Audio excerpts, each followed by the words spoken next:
Assalamualaikum warahmatullahi wabarakatuh. Waalaikumsalam warahmatullahi wabarakatuh. Selamat pagi semuanya. Pagi, Ibu. Bagaimana kabar kalian hari ini? Baik, Bu. Nah, sudah siapkah kalian untuk belajar? Sudah, Bu.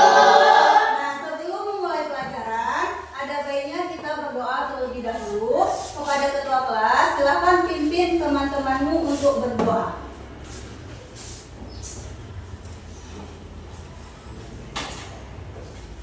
Teman-teman, sebelum kita belajar, mari kita berdoa menurut kepercayaan kita masing-masing. Berdoa dimulai.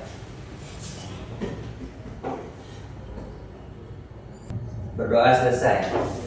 Terima kasih ketua kelas. Silakan duduk. Nah, sebelumnya, apakah ada temanmu yang tidak datang hari ini? Iya. Berarti semua hadir? Ada, Bu. Sebelumnya kita akan menyanyikan lagu wajib nasional. Jadi untuk itu Ibu harapkan semua anak-anak sekalian untuk berdiri.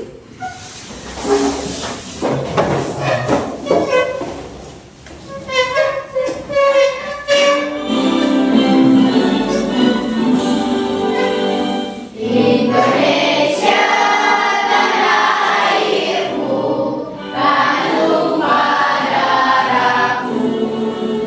Di sanalah ku berdiri, jadi pandu ibuku. Indonesia kebangsaanku, bangsa dan tanah airku. Marilah kita berseru, Indonesia bersatu. Silahkan duduk kembali. Ibu mau ngajak kalian untuk melakukan teknik stop. Nah, jadi sekarang ambil posisi duduk yang paling nyaman kalian rasa.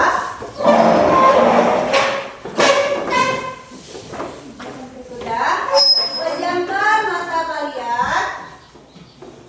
Kalau ibu bilang lilin, kalian menghembuskan napas.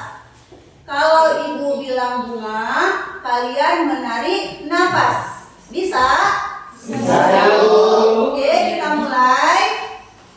Bunga,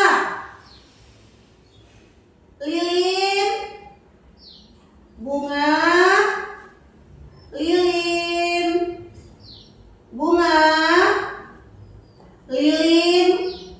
Nah, boleh buka mata kalian. Apakah sudah lebih baik lagi? Sudah, Bu. Nah, sekarang kita ayo briefing dulu untuk membangkitkan semangat kalian. Mana semangatmu? Ini semangatku, Mana semangatmu? ini semangatku. Mana, mana, mana? Ini. Tepuk satu, tepuk dua, Siap, tepuk tiga. semangat. Kelas 10 Kami kelas 10 anak pintar, anak hebat, sopan santun. 10 sang juara. Yes, yes, yes.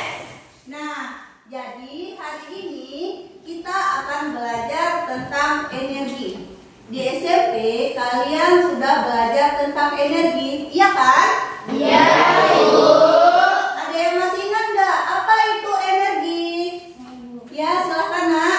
Energi adalah kemampuan benda untuk melakukan kerja atau usaha.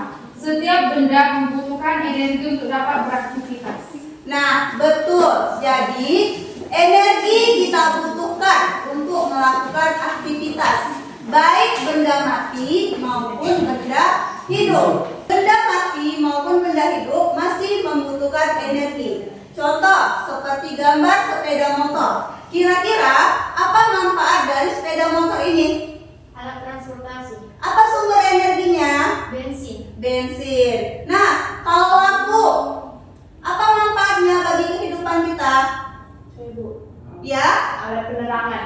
alat penerangan. Sumbernya dari mana? Listrik, Bu. Listrik. Selanjutnya ada gambar handphone. Ya, silakan.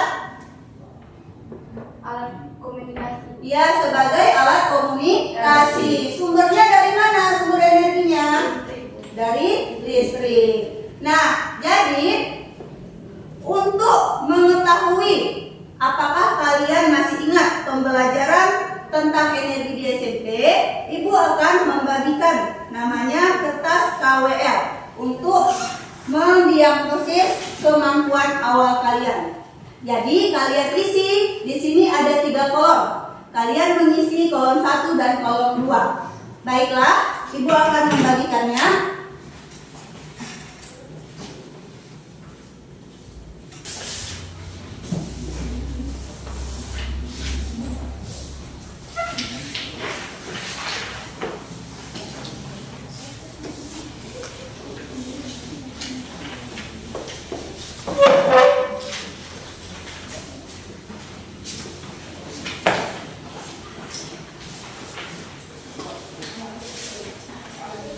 Sudah?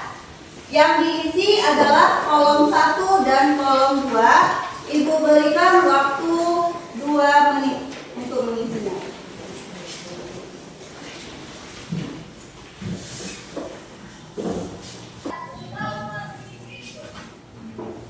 Sudah?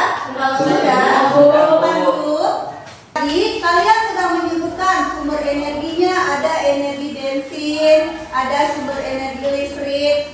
Jadi sumber energi di alam kita itu ada 2 jenis, yaitu sumber energi tak terbarukan dan sumber energi terbarukan. Bedanya apa? Kalau sumber energi tak terbarukan, dia berasal dari energi fosil yang lama-kelamaan akan habis. Sedangkan kalau energi terbarukan, dia memang berasal dari alam, tapi dia terjadi secara daur ulang di alam, jadi tidak akan pernah habis.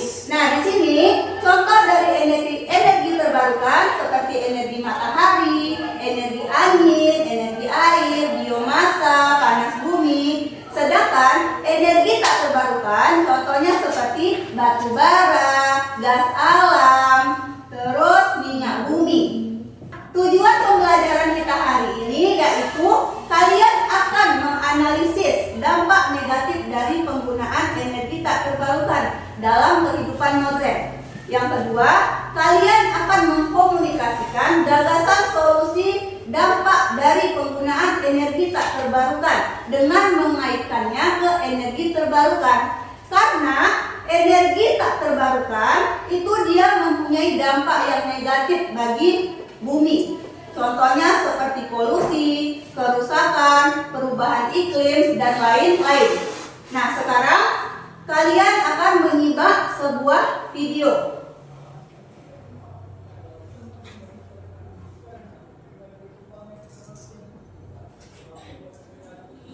Beginilah kondisi Jakarta sejak beberapa bulan lalu. Polusi udara tampak menyelimuti langit ibu kota yang berdampak buruk bagi kesehatan jutaan warga Jakarta dan sekitarnya. Angka pencemaran di atas 151 dapat menyebabkan gangguan kesehatan bagi setiap orang, terutama bagi mereka yang memiliki masalah pernafasan seperti asma dan anak-anak yang disarankan untuk tidak berada di luar ruangan untuk waktu yang lama. Adapun diimbau untuk menggunakan masker berspesifikasi KN95, N95 atau KF94 untuk menyaring PM2,5 mikrometer yang ada di luar ruangan. Dilansir cnnindonesia.com dalam penelitian Dinas Lingkungan Hidup DKI Jakarta pada 2020, sumber emisi transportasi menjadi sektor terbesar penyumbang buruknya kualitas udara Jakarta. Sektor transportasi berkontribusi terhadap 67,04% polusi udara. Disusul sektor industri sebesar 26,8%, diikuti pembangkit listrik 5,7%, kemudian rumah tangga 0,42%, dan sektor komersil 0,02%. Sementara itu, menurut data Kementerian Lingkungan Hidup dan Kehutanan pada 2022, terdapat lebih dari 24,5 juta kendaraan bermotor yang menggunakan bahan bakar fosil fosil beredar di Jakarta setiap harinya. 78% merupakan kendaraan sepeda motor yang pertumbuhannya mencapai 1 juta unit per tahun. Menurut Wakil Ketua Masyarakat Transportasi Indonesia, Joko Setiawarno, sepeda motor menghasilkan beban pencemaran per penumpang paling tinggi dibandingkan mobil pribadi, bensin dan solar, mobil penumpang, serta bus. Adapun solusi untuk mengatasi polusi udara adalah dengan memperbaiki layanan angkutan umum sehingga dapat lebih mengakomodir kebutuhan mobilitas warga Jabodetabek. Jika hal ini tidak dibenahi, maka program-program lain yang dirancang tidak akan tepat sasaran. Jadi kita bereskan dulu akan masalah itu. Lantas apakah negara memiliki uang? Punya. Kalau kita lihat anggaran di Kementerian Perindustrian hanya untuk kendaraan listrik itu sampai 12,3 triliun. Sebagian dialihkan dulu lah untuk perbaikan pabrik transport di Jabodetabek. Termasuk juga anggaran yang dibagikan oleh Pemprov DKI ke Jabodetabek itu untuk sementara waktu beberapa tahun ini difokuskan perbaikan public transportnya dulu. Sistem transportasi umum terbaik di Indonesia saat ini memang terdapat di wilayah Jakarta. Namun kondisi beberapa sarana seperti KRL dikeluhkan masyarakat karena terlalu padat uji emisi. Hal itu disampaikan oleh Direktur Lalu Lintas Polda Metro Jaya Kombes Latif Usman saat melakukan rapat koordinasi dengan PJ Gubernur dan Kepala Dinas Perhubungan DKI Jakarta di Balai Kota pada hari Rabu lalu. Masalah emisi gas buangnya, kita akan ikut di sini. Nah, tahapan-tahapan ini tentunya yang akan kita lakukan dari nanti sosialisasi, teguran, sampai dengan kendaraan yang belum lolos uji emisi, pengendara akan dikenakan sanksi Rp250.000 untuk sepeda motor dan Rp500.000 untuk kendaraan roda 4. Adapun hal ini diharap dapat meningkatkan kesadaran pengguna kendaraan pribadi di Jakarta untuk meminimalisir polusi udara yang mereka sebabkan. Dari tayangan video tersebut muncul beberapa pertanyaan, yaitu masalah apa yang terjadi dari tayangan video tersebut? Ya, silakan. Masalah tentang polusi udara di Jakarta dan sekitarnya mengakibatkan infeksi penyakit saluran pernapasan atau ISPA. Baik, terima kasih. Nah, siapa yang dirugikan dari masalah ini? Masyarakat. Nah, untuk memperdalam dampak buruk dari energi tak terbarukan, Ibu akan membagikan kalian ke dalam beberapa kelompok. Sebelumnya, kita kan sudah bagi kelompok. Apakah kalian sudah duduk sesuai dengan kelompoknya? Sudah.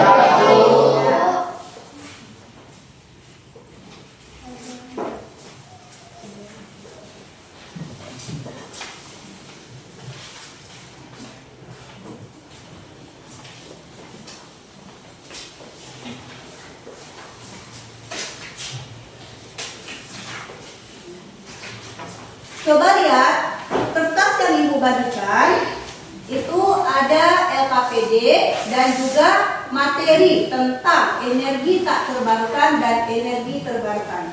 Jadi silakan untuk berdiskusi.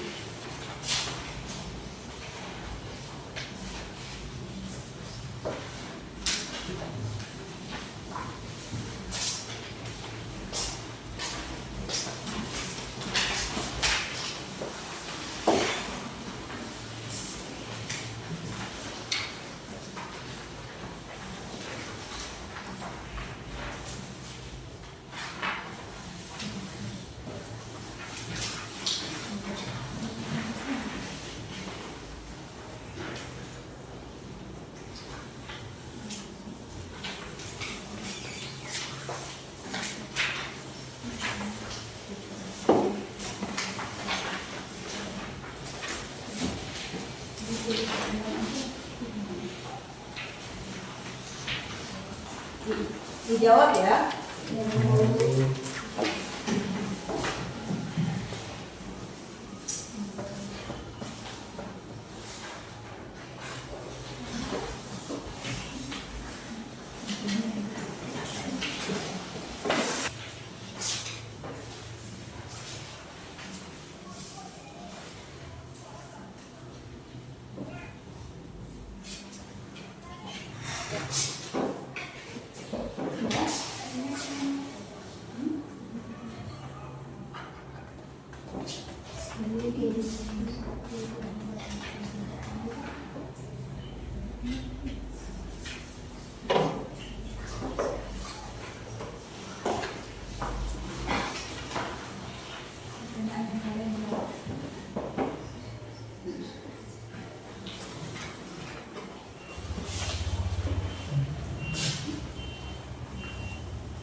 menjadi sumber masalah tersebut.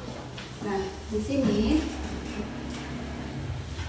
kalian kotak N.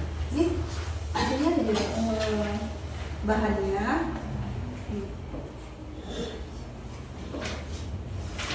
Bisa? Bisa, Bu.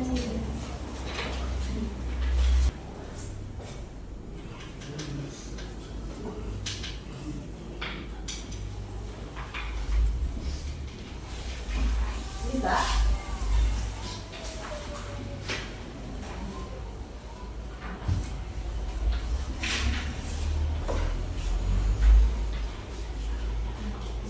Ada yang tidak mengerti?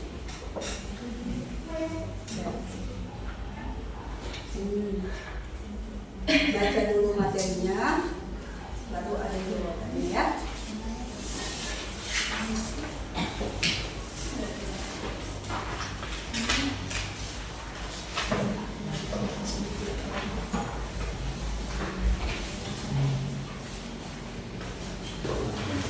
Kelompok 2 ada masalah?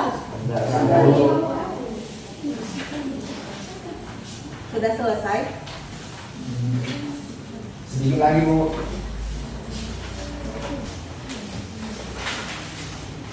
Apakah sudah selesai? Sudah, Ibu. Nah, karena kalian sudah berdiskusi, jadi kalian akan mempresentasikan hasil diskusi kalian. Tapi Ibu mau tanya, apakah kalian masih semangat? Masih, Bu. Nah, bagaimana kalau kita ice breaking sekali lagi? Iya. Mana semangatmu? Ini semangatku. Mana semangatmu? Ini semangatku. Mana? Ini. Jadi, setiap kelompok akan menjawab pertanyaan di depan. Nanti Ibu panggilkan satu-satu. Paham? Aku. Nah, yang pertama, kelompok 1 untuk mempresentasikan hasil diskusinya. Silakan maju, Nak.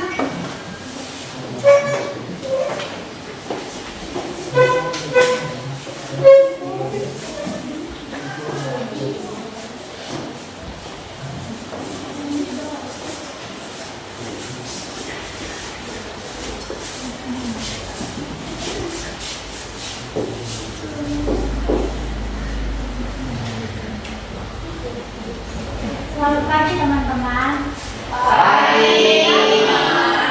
Jadi akan di sini ingin mempresentasikan hasil kelompok A. Ya. Satu, identifikasi masalah. Masalah pertama apa yang terjadi dalam studi kasus tersebut?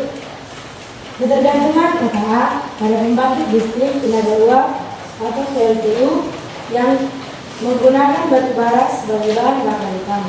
Meskipun PLTU menjadi tulang punggung perekonomian, PLTU juga merupakan sumber utama polusi di wilayah tersebut.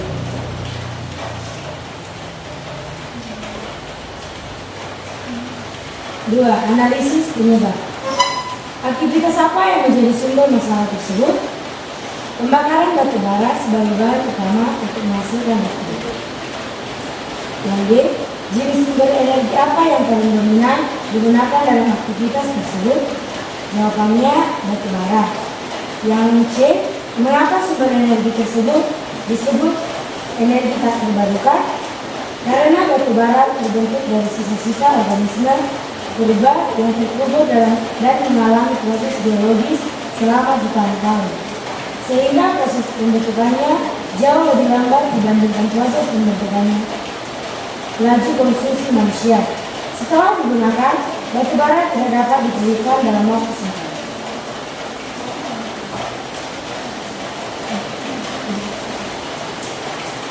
Survei dampak terhadap lingkungan berdasarkan masalah tersebut. Kerusakan habitat akibat penambangan batu bara dan dari pembakaran batu bara menghasilkan polusi udara berat, yaitu perampasan gas CO2, organisida. Tidak. Jika pasokan batu bara bergantung, maka stabilitas ekonomi terancam karena itu sebagai tulang punggung perekonomian. tersebar. Sebutkan dampak tersebut kesehatan berdasarkan masalah tersebut. Yang pertama, fase sedang pengawasan energi akan BPOK kemudian tidak dari paparan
yang berbeda-beda, tapi mereka saling berkaitan. Nah, menurut kalian, apa benang merah atau kaitan dari setiap studi kasus yang sudah kalian diskusikan? Saya, Bu. Ya, silakan. Benang merah, dampak terbesar dari semua kasus penggunaan energi tak terbarukan atau BBM, gas, dan batu bara adalah merusak alam secara besar-besaran, membuat polusi udara, membuat bencana alam atau lumpur lapindo, dan akhirnya membuat bumi panas atau pemanasan global, serta dapat membuat manusia sakit. Ya, benar. Jadi, energi tak terbarukan memberikan dampak negatif untuk bumi, untuk manusia, untuk lingkungan. Kenapa seperti itu? Karena dari pembakaran atau proses dari energi tak terbarukan memberikan emisi gas CO2, NO2, SO4 yang membuat bumi semakin panas. Ditakutkan di masa depan akan terjadi pemanasan global. Nah, memang energi tak terbarukan mudah untuk didapatkan dari alam secara langsung. Tetapi dampak yang ditimbulkannya sangat besar, seperti yang sudah Ibu jelaskan tadi, kerusakan alam, penyakit, dan lain-lain. Nah, untuk itu solusi apa yang harus kita gunakan? Ada namanya energi terbarukan. Di awal Ibu sudah menjelaskan salah satu contoh dari energi terbarukan adalah energi matahari. Kebanyakan di Indonesia listriknya itu masih bersumber dari PLTU batu bara. Batu bara merupakan salah satu contoh dari energi tak terbarukan. Dari pembakaran batu bara akan menghasilkan gas CO2 yang menghasilkan polusi udara. Untuk itu diharapkan di masa depan PLTU batu bara itu dihentikan pengoperasiannya, tapi digantikan menjadi PLTS. Apa itu PLTS? PLTS adalah pembangkit listrik tenaga surya yang lebih ramah lingkungan, lebih bagus untuk bumi, dan lain-lain. Bisa dipahami? Bisa. Tadi kan udah Ibu bagikan kalian kertas KWL. Kolom 1 dan kolom 2 sudah kalian jawab. Sekarang tugas kalian untuk menuliskan kolom 3. Apa yang sudah kalian pelajari dari diskusi kelompok yang telah kalian lakukan?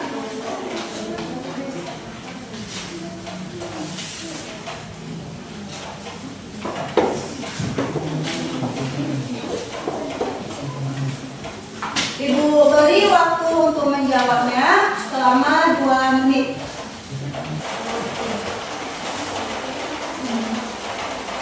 Sudah? Nah, sekarang Ibu kembali minta kertasnya.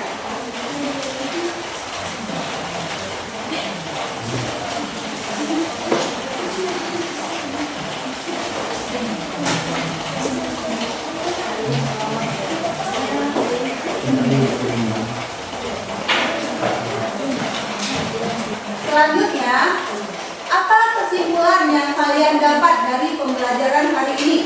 Saya Bu, Ya, silahkan nak. hampir semua aktivitas masyarakat modern menggunakan energi tak terbarukan. Ya, betul. Karena memang di sekeliling kita memang membutuhkan energi, terutama energi listrik masih dominan menggunakan energi tak terbarukan.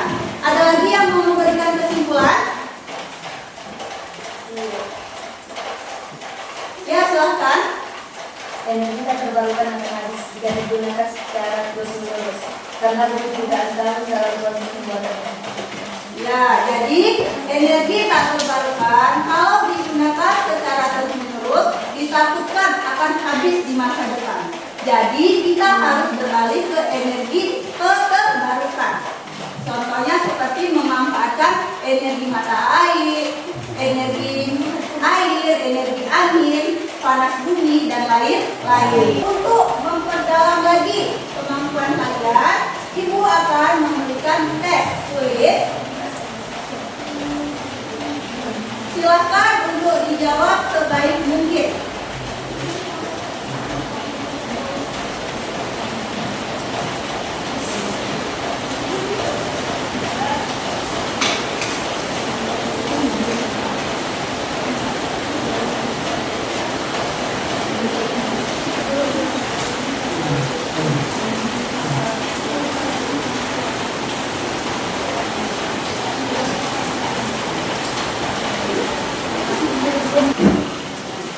Sudah selesai? Sudah, Ibu.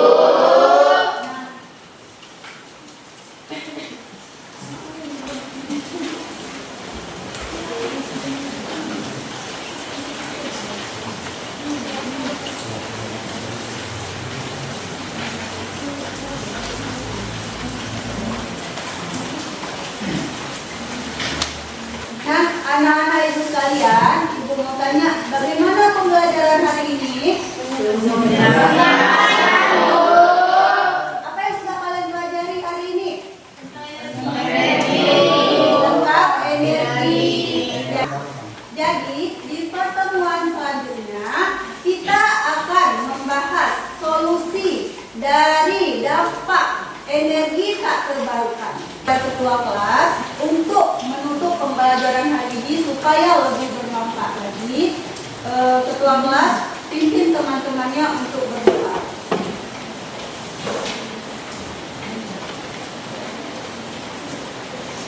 Sebelum kita pulang, mari kita berdoa menurut kepercayaan kita masing-masing.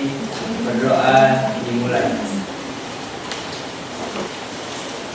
Berdoa selesai.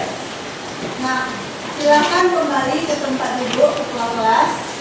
Karena kita sudah belajar hari ini dan kita sudah berdoa, Ibu akhiri pembelajaran kita hari ini. Assalamualaikum warahmatullahi wabarakatuh. Waalaikumsalam.